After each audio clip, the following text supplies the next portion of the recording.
kita kasih untuk para peserta sekolah anti korupsi. Yuk silakan ya. Bagaimana cara kita akan dapat korupsi tidak ketahuan? Tolong jelaskan teori dasarnya berdasarkan filosofi korupsi itu sendiri, dan bagaimana cara sebagai rakyat biasa dapat mengambil peran untuk korupsi maupun memberantas korupsi itu sendiri. Filosofis gitu. Apakah jangan-jangan gitu korupsi ini kayak Pancasila itu digali dari tatanan masyarakat sendiri, karena apakah koruptor itu korupsi ini KKN ini kultural atau masalah struktural? Kalau masalah struktural kan tentu itu bisa diselesaikan dengan cukup clear gitu. Kita ganti strukturnya. Kalau masalah kultural, apa jangan-jangan korupsi ini udah mendarah daging gitu? Soalnya saya membaca beberapa sejarah gitu. Ya korupsi itu kan udah jauh-jauh sebelum bangsa ini berdiri pun orang-orang kita udah agak-agak ya curi-curi apa yang bukan haknya gitu.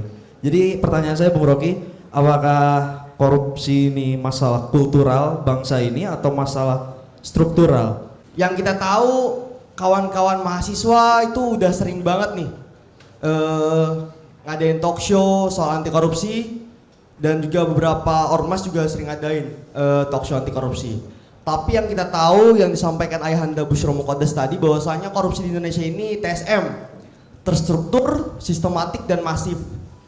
Dan seringkali kalau ditanya gimana sih cara nyelesainnya, gimana sih cara pencegahannya, itu banyak banget subjek jawabannya.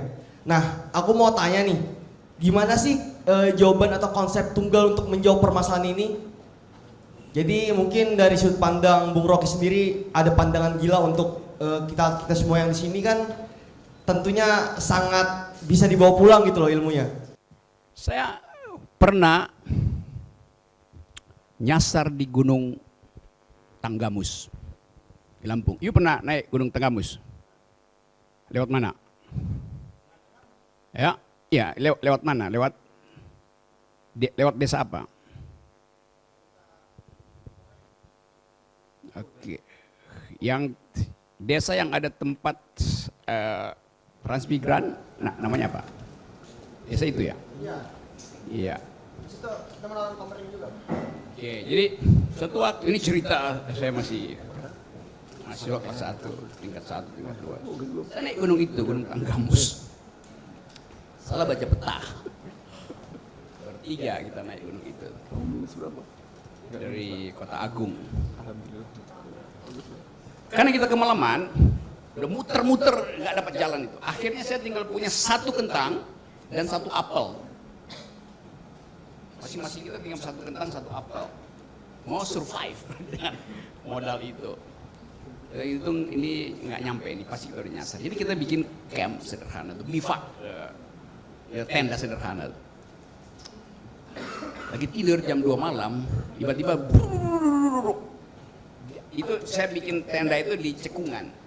Lalu dia ada bunyi kita ngintip dari bivak itu. Itu hitam. Ternyata babi hutan.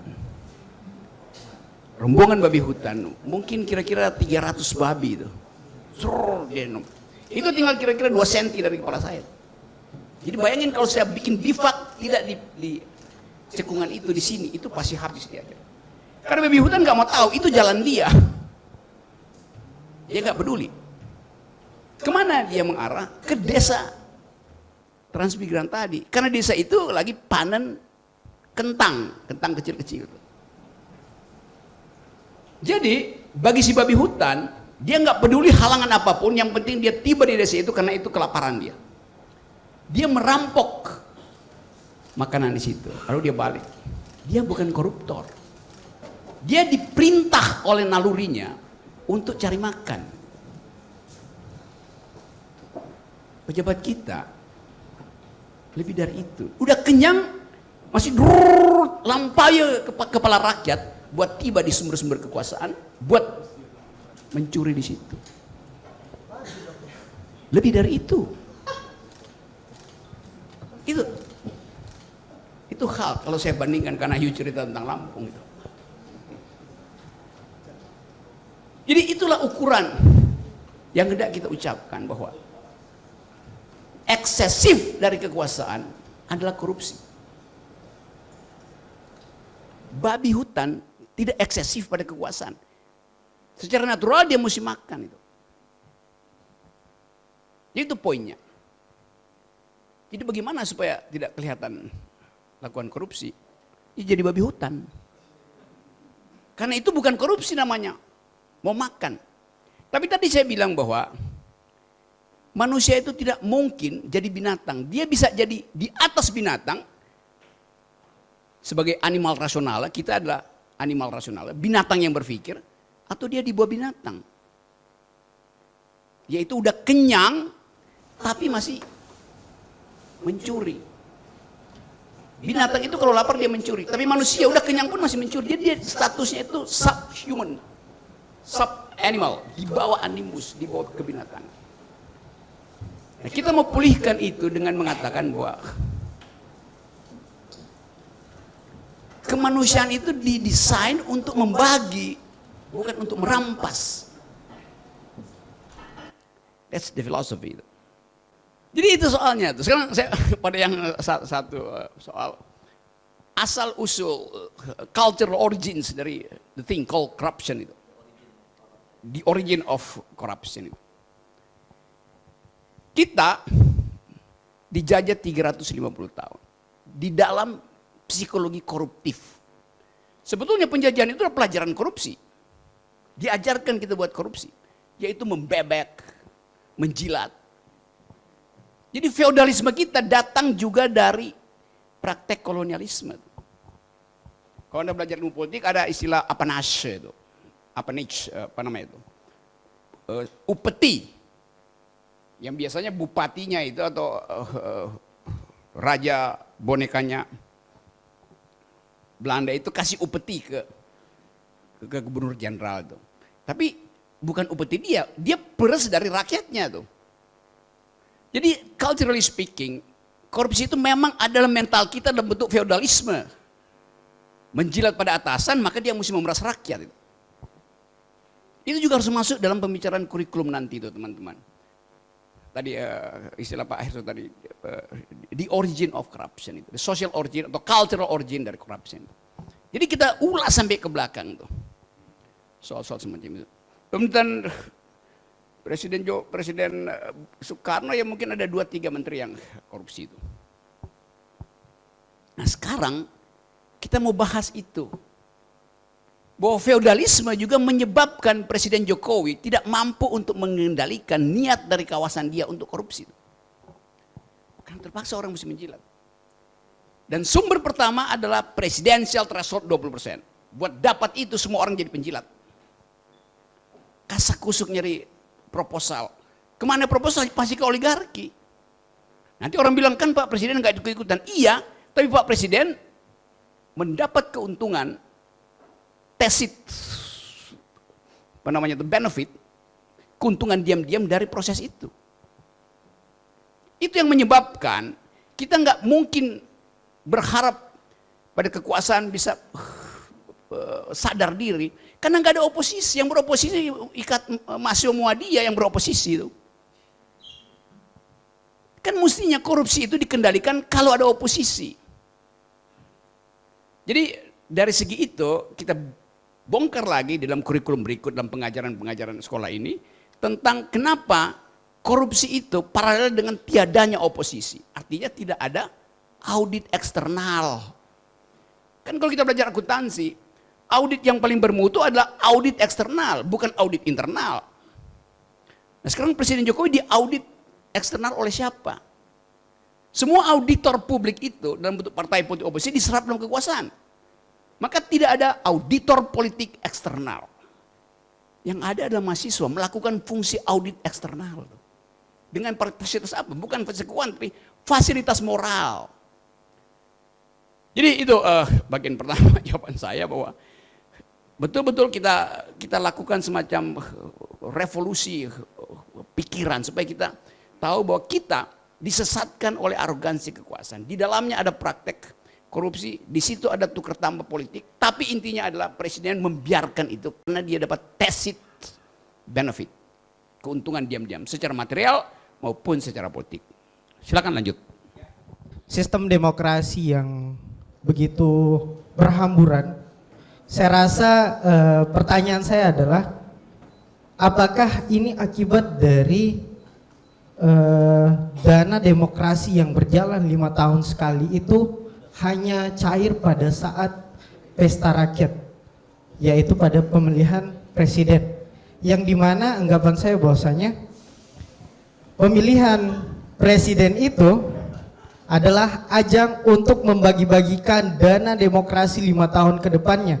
Sehingganya ketidakcukupan dana ini berakibat pada kabinet yang turun-temurunnya korupsi lebih berlanjut gitu sampai 5 tahun selanjutnya.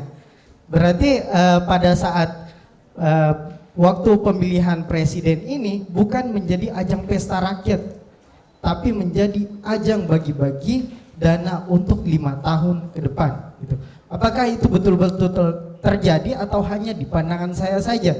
Karena yang saya cari di Google yang sumber terbesarnya adalah kita mencari berapa sih anggaran besarnya KPU gitu untuk melaksanakan pesta rakyat 5 tahun sekali ini, dan betul-betul rinci gitu. Itu tidak ada gitu sepengetahuan saya.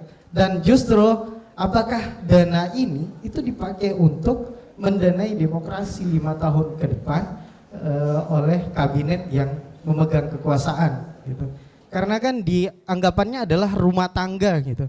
Ketika orang diberikan dana untuk berumah tangga dan tidak cukup, akan ada kemungkinan yang buruk gitu terjadi di kedepannya.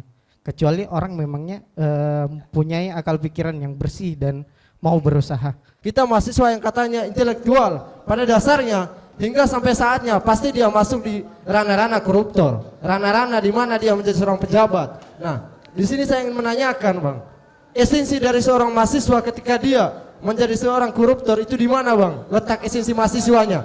Lalu perbedaan bagaimana kita menumbuhkan nilai-nilai leader itu kepada kita mahasiswa agar tidak menjadi seorang koruptor yang katanya korupsinya begitu luas.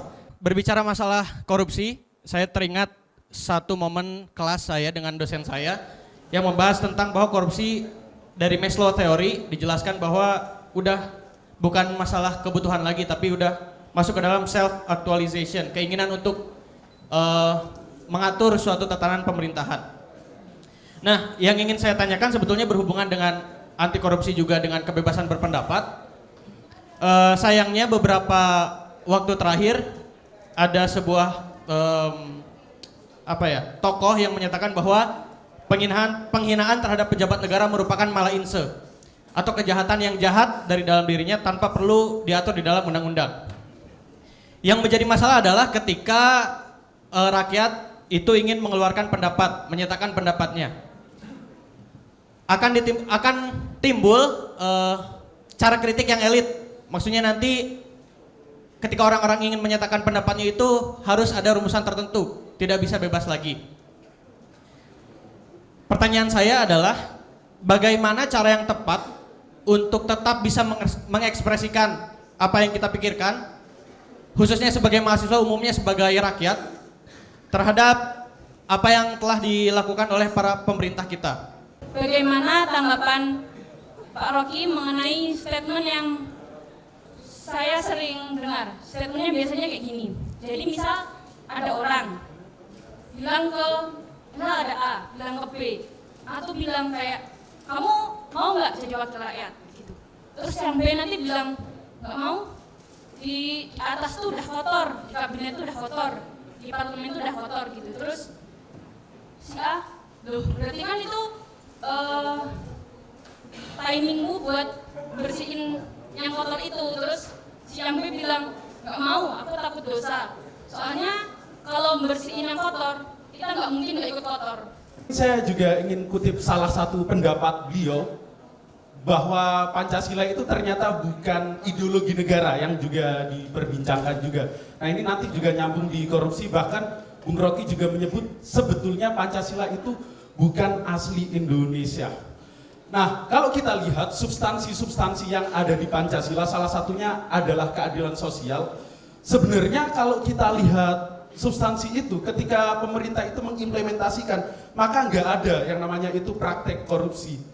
Nah, saya sebenarnya ingin bertanya, apakah jangan-jangan mungkin, kalau kata Immanuel kan syarat-syarat kemungkinan Pancasila ini dijadikan oleh para pemerintah sebagai ideologi negara itu untuk membenarkan kejahatan-kejahatan yang pemerintah lakukan. Contohnya mungkin korupsi, atau mungkin kejahatan-kejahatan yang lainnya, penumpukan birokrasi, dan lain sebagainya. Mungkin saya ingin tanggapan dari Bung Rocky. Apakah mungkin, kalau kata Immanuel kan syarat-syarat kemungkinan Pancasila dijadikan alat pemerintah untuk korupsi gitu? Dulu sebelum saya masuk ke Universitas Muhammadiyah Yogyakarta ini, sebelumnya saya tinggal bersama om saya yang dia itu salah satu ketua partai baru. Itulah. Ada pokoknya. Nah, lalu ditanya gitu loh, bagaimana idealismu ketika kamu nanti masuk ilmu pemerintahan katanya. Wah, saya akan membawa mimpi saya agar bisa terwujud. Jadi apa memang? Jadi presiden. Aku bilang gitu kan dengan gagahnya gitu. Wah, ternyata langsung dipotong oleh om saya. Tidak semudah itu untuk kamu bisa mencapai ke sana. Mengapa? Pasti nanti kamu bakal menghadapi beberapa permasalahan-permasalahan yang ada. Contohnya yang nggak bisa hilang di negara ini adalah korupsi. Loh, kok seperti itu? Dan ini juga tadi sebenarnya bersangkutan dengan pertanyaan Bung Zain tadi, bahwa ketika nanti kamu menduduki suatu jabatan pemerintahan, lalu kamu tahu nih anakmu pengen sekolah di luar negeri, terus istrimu pengen tas LV gitu, terus ada nih proyek pembangunan, temanmu sendiri ketua proyeknya mengajukan, lalu kamu menolak katanya untuk pembangunan tersebut.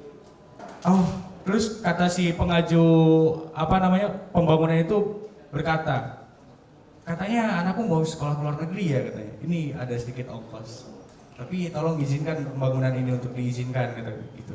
Jadi yang ingin saya tanyakan, sebetulnya praktek korupsi ini didasari atas apa gitu? Maksudnya apakah hanya sekedar untuk memuaskan nafsu keinginan sosok manusia yang rakus, atau hanya sekedar ya biar dapat uang saku tambahan aja gitu loh?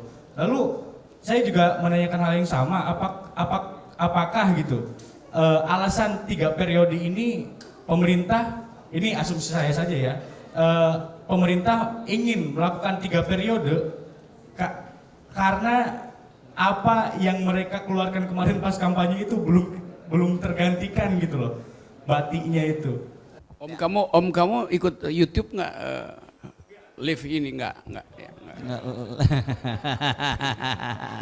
Oke, kalau jawab jujur kalau gitu ya sekarang.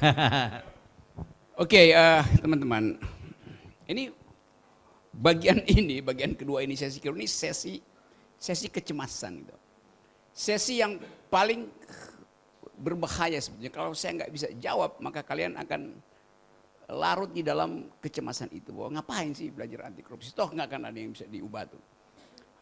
Secara facticity semuanya ada dalam keranjang yang sama. Jadi itu yang saya sebut sebagai kita menguji sendiri kapasitas kita. Tadi disebutkan self actualization itu. Itu siapa dosen anak yang ngajar begitu?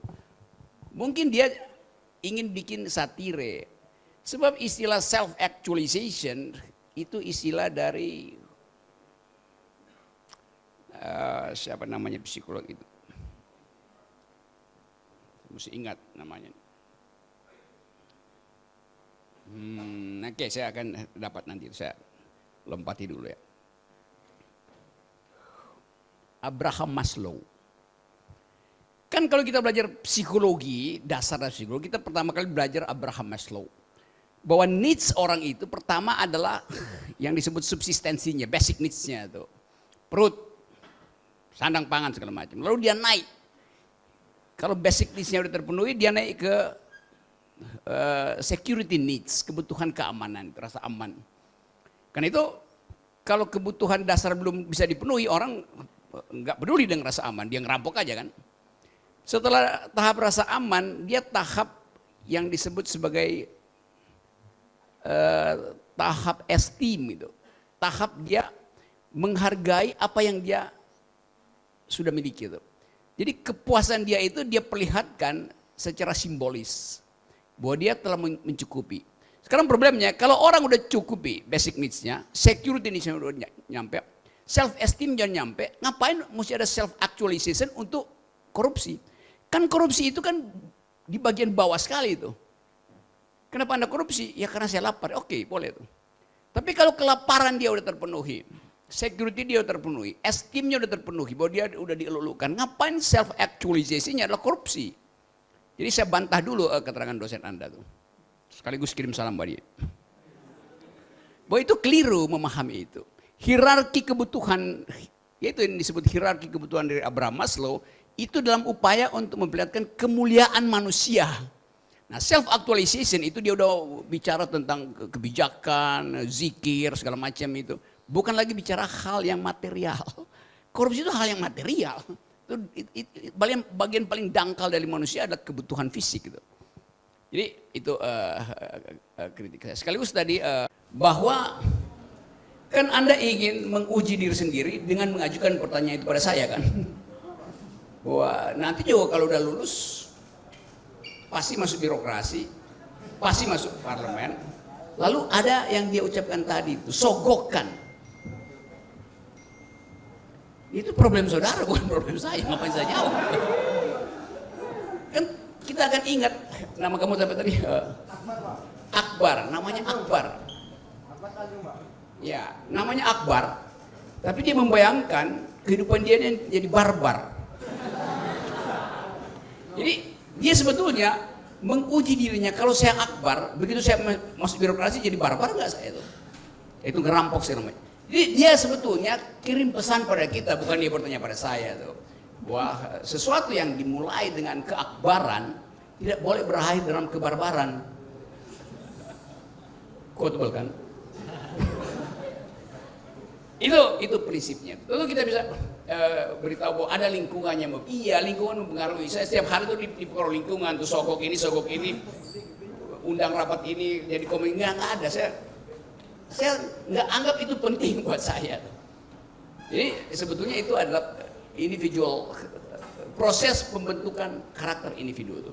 Nah, Anda ada di sini dalam upaya untuk kita rawat sama-sama supaya karakter Anda itu tetap akbar.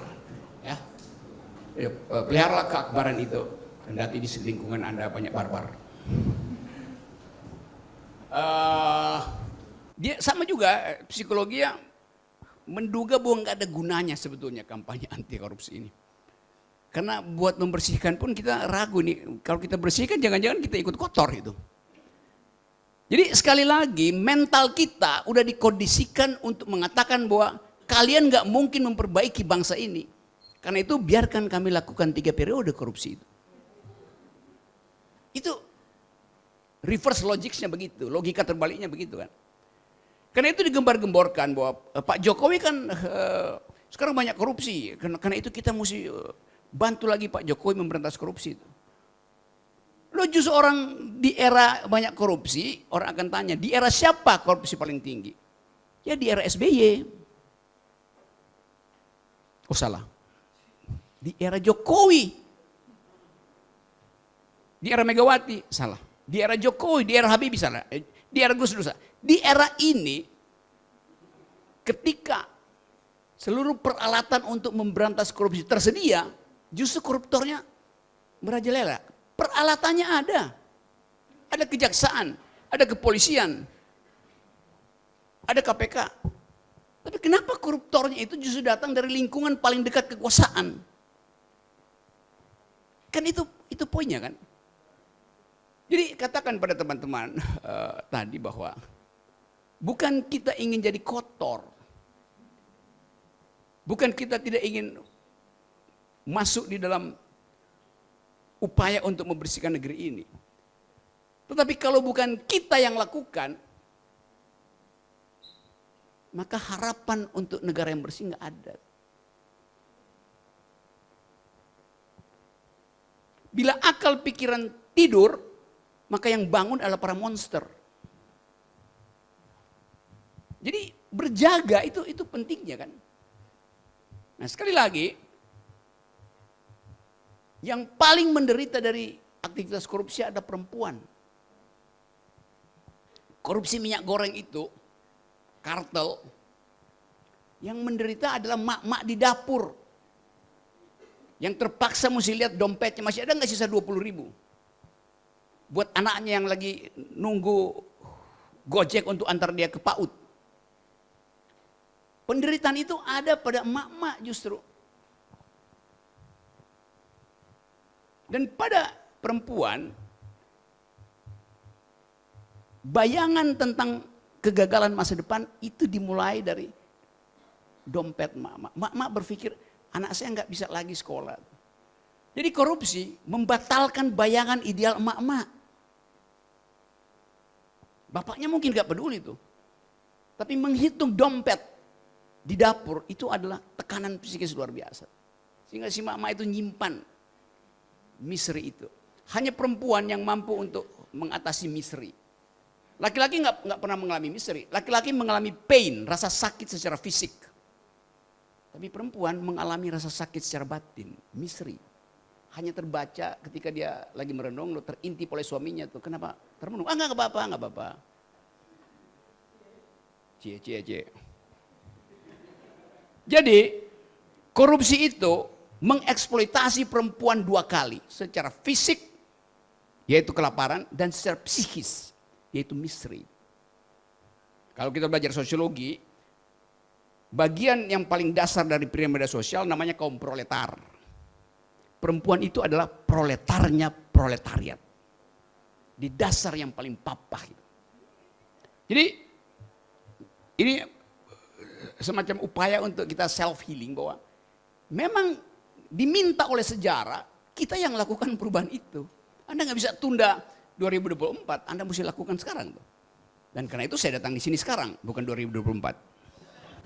Seperti yang sudah sama-sama kita ketahui ya, Bung, bahwa terkadang pada akhir periode institusi pemerintah sering menghabiskan uangnya pada kegiatan-kegiatan yang mungkin bermanfaat ataupun tidak ya, tergantung dengan tujuannya.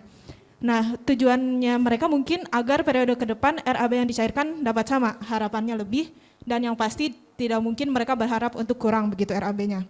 Nah, hal seperti ini juga kemudian saya temui ada di dalam praktik-praktik organisasi kemahasiswaan, baik itu pergerakan maupun akademisi, baik itu organisasi seperti BEM maupun UKM-UKM, bahkan juga seperti kegiatan dari pemerintah sendiri, seperti yang berbasis akademis, seperti PKM, Pekan Kreativitas Mahasiswa yang diadakan oleh Kemdikbud. Nah, saya rasa sudah menjadi kewajaran jika RAB yang kami kirimkan itu tidak selalu sesuai dengan praktik yang kemudian kami keluarkan gitu, karena dengan kondisi Indonesia yang sekarang seperti ini wajar sekali harga-harga itu kemudian cepat sekali berubah. Nah, tapi seringkali nih hati saya kecil saya itu merasa tidak enak ketika saya ikut terlibat dalam penghabisan dana itu gitu. Karena misalnya kami kemarin mengajukan RAB itu sekitar misalnya 500.000, ternyata yang kepake 300.000, dan kami juga tidak bisa mengembalikan karena misalnya kalau misal kamu tidak habis nih dananya, maka itu akan sulit untuk adik-adik kamu nanti gitu, biasanya gitu kan. Karena nanti RAB-nya pasti akan lebih kecil. Nah, pertanyaan saya nih, menurut pandangan Bung Rocky yang sudah menjadi pengamat berbagai isu, termasuk isu korupsi, apakah sebetulnya praktik tersebut adalah bentuk dari korupsi? Atau mungkin pemahaman saya saja yang terlalu sempit terhadap definisi korupsi? Terima kasih. Pertanyaan saya ini bukan terkait pesimisme saya terhadap anti korupsi, melainkan bagaimana suatu anti korupsi ini dapat bisa diterapkan dalam kehidupan sehari-hari kami. Bagaimana orang-orang anti korupsi dapat memasuki dan bertahan dalam suatu sistem yang tidak sehat. Seperti yang Bapak Rocky Guru telah sampaikan tadi, bahwa kita sebagai mahasiswa, sebagai civil society yang seharusnya dapat mewujudkan anti korupsi itu sendiri. Tapi Seperti yang kita tahu bahwa reformasi telah terjadi dan cukup berdampak terhadap ekonomi negara dan stabilitas negara yang perlu kita pertimbangkan kembali. Serta seperti kita tahu bahwa korupsi telah ada jauh dari masa ini, bahwa korupsi itu terus berulang dan berkali-kali dan berlanjut menjadi suatu budaya.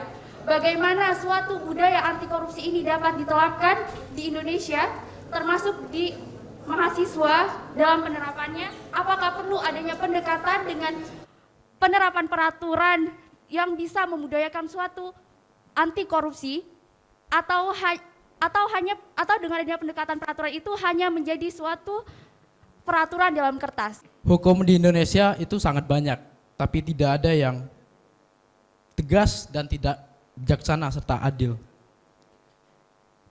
Yang saya tanyakan tentang korupsi, kenapa hukum di Indonesia tentang mengenai korupsi itu tidak ada yang tegas, serta kayak pejabat negara itu seperti tidak malu. Contoh kita studi kasus tentang korupsi di Jepang. Ketika seseorang itu korupsi, dia malu, malahan bunuh diri gitu. Kenapa di Indonesia itu tidak ada hukum yang seperti itu gitu? Malu dengan korupsi, serta kadang-kadang pejabat itu bangga dengan korupsinya sendiri. Kenapa? Yang saya tanyakan, kenapa tidak ada aturan yang tegas serta aturan yang benar-benar adil dan makmur bagi masyarakat? Terkait dengan korupsi di Indonesia, mungkin di periode Pak Jokowi saat ini, saya pikir punya kenaikan indeks yang mungkin sangat tinggi ya. Kira-kira, dan ada beberapa mungkin ada upaya daripada pemerintah sendiri di dalam pemberantasan korupsi di Indonesia. Dan lagi-lagi bahwa upaya yang dilakukan oleh pemerintah masih belum menemukan titik terang atau belum berhasil di dalam pemberantasan korupsi di Indonesia itu sendiri. Kira-kira menurut Bung Rocky sendiri, kira-kira ada persoalan apa? Kira-kira masalah yang mungkin hari ini menjadi kendala daripada pemerintah sendiri, itu kira-kira apa? Atau mungkin daripada sistem pemerintahan di Indonesia sendiri, ataukah daripada politisi yang menjabat di kursi pemerintahan sekarang? Kalau berangkat dari sejarah korupsi, maka kita akan masuk kepada Orde Baru. Karena turunnya Pak Harto itu akibat KKN, korupsi, kolusi, dan nepotisme. Nah, saya fokus kepada diskursus korupsinya. Jadi kalau kita bandingkan pada Orde Baru, maka korupsi reformasi yang sekarang itu lebih meluas. Dia tidak lebih banyak atau dan sebagainya, saya tidak fokus ke sana, tapi dia lebih meluas. Jadi transisi dari Orde Baru itu kepada zaman reformasi adalah, menurut saya ada sesuatu hal yang kacau, ada sesuatu hal yang tidak bisa dicerna oleh reformasi yang sekarang. Bahwa kita ketahui bahwa dulu korupsi pada Orde Baru itu dia terkoordinir. MA, MK, DPR itu hampir kita tidak pernah dengar bahwa ada korupsi yang berjalan. Tetapi sekarang dia masuk kepada hakim MA, MK, DPR, bahkan pemerintah-pemerintah daerah. Dan yang terakhir adalah yang pemerintah daerah itu dari praksi PAN tentang suap menyuap, tentang proyek yang sempat disinggung tadi. Jadi seluruh keresahan kita harus kita refleksikan secara intelektual. Karena Anda bukan pemain politik. Tapi minimal kristalisasi intelektual ini bisa berwujud pada upaya untuk memecahkan benda padat yang namanya korupsi. Karena dianggap bahwa seolah-olah hanya dengan kekuatan politik. Memang, tetapi karena kita tadi diterangkan oleh Pak Hefsu bahwa politisi dibikin lumpuh, karena itu diambil alih oleh dua kekuatan intelektual, itu pers dan kampus. Jadi ini satu koordinasi bagus, dan Anda tadi ditanyakan ya aktualisasi. Loh itu tadi menjadi jurnalis yang independen itu adalah self actualization, itu dasarnya. Dan itu artinya dia bangga dan merasa mewah dengan prinsip independensi itu kan. Jadi Anda bisa punya harta atau punya jabatan, tapi tengah malam ditelepon oligarki, berapat ke sini ya, ada problem, Anda bangun dan Anda tinggalkan istri Anda di tempat tidur, istri Anda ngomel-ngomel. Jadi soal itu yang kita sebut tadi self actualization, artinya kemerdekaan individu, kemerdekaan batin kita untuk tidak diatur orang lain. Nah, mulai dari situ, koruptor itu pasti diatur, dikendalikan oleh orang lain.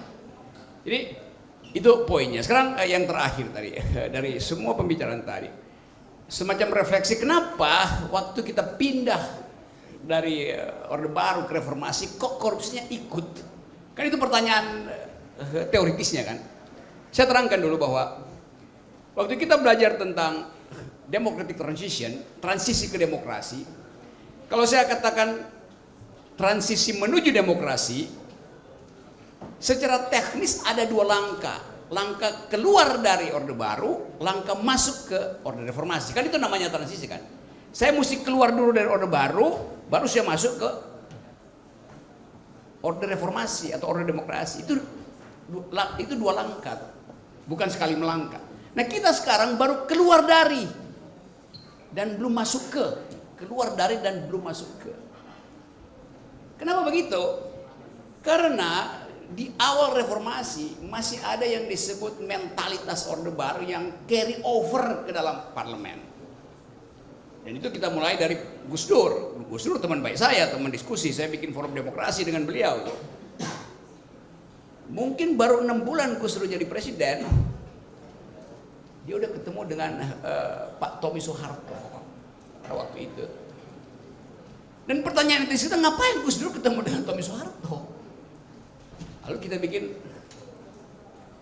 gerakan Gus Dur sebaiknya turun itu.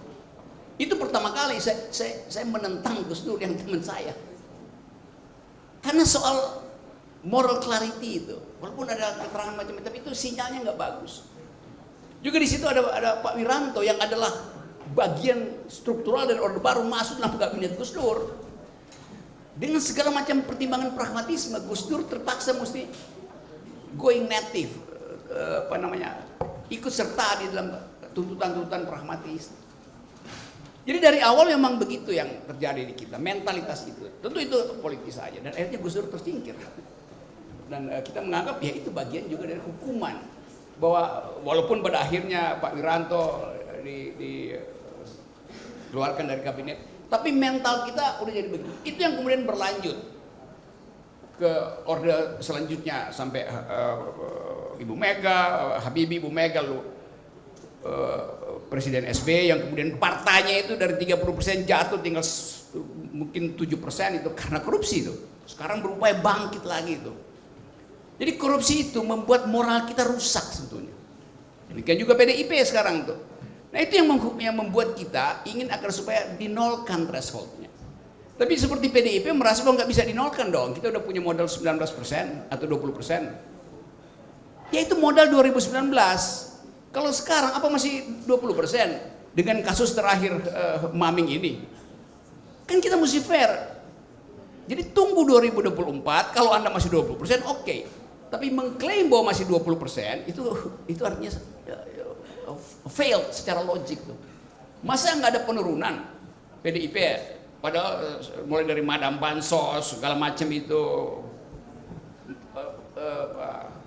menteri-menteri PDIP yang dibui itu masa nggak menurunkan elektabilitasnya, kan ajaib kan?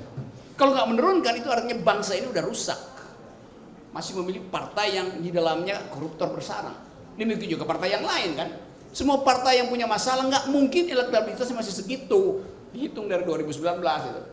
Jadi itu prinsipnya kita ingin agar supaya nolkan threshold itu. Nol itu sekedar tanda kalimat aja, padahal sebenarnya nihilkan. Nah sekarang orang merasa bahwa ya kalau dinihilkan bagaimana dong Pak?